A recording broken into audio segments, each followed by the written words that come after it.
Hi, it's Patrice with Powerful You.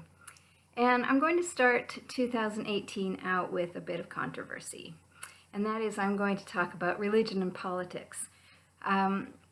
We have long been told to avoid talking about these conversations, having these conversations, because so many people get polarized on their beliefs around this. So I would like to suggest that there is another way to deal with this rather than avoiding the conversations, and that is to come from a place of respect, to respectfully listen, to acknowledge what you're hearing, and then express your own feelings, but then perhaps at the end agree to disagree and still respect the other person. Holidays, family time, things on social media, all these things are making this louder and louder and louder, especially in the US. I'm noticing people get extremely passionate and they get very defensive, and that just causes more and more and more polarization. Now, I'm not saying that this is easy. I don't believe it's easy at all. In fact, I think it's extremely hard.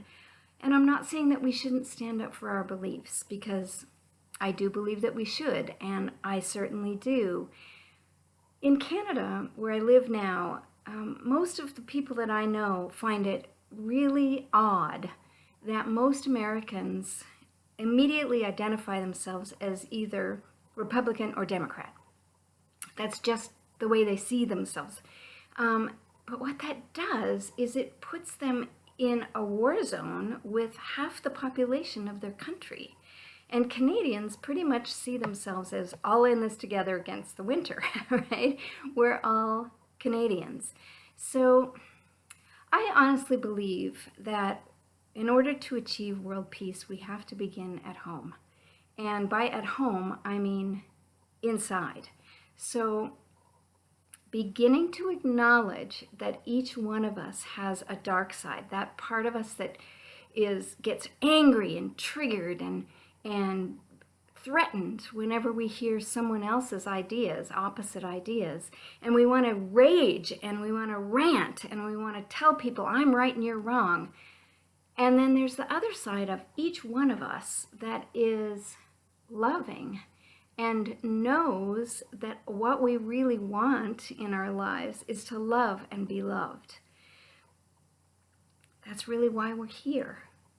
So we get to choose. Do we want to live in a war zone, and do we want to fight against, or do we want to find common ground, believe that each other are just like us, good people with big hearts that really want the best for ourselves and our families and each other? We get to decide. So you can see that as la or unrealistic or whatever, but what I know is all the people that I know, including myself, that live from this place and attempt to be a loving and respectful person, the way that I see it is they have a tendency to create happier and more fulfilled lives. You get to decide. What do you think of this? What are your thoughts about talking about religion and politics? I'd love to hear. Feel free to leave a message down below. I am going to monitor these just to let you know, so not all of them will probably end up being public, but I'm happy to have conversation with you about it. Take care. Bye for now, and I'll talk with you next time.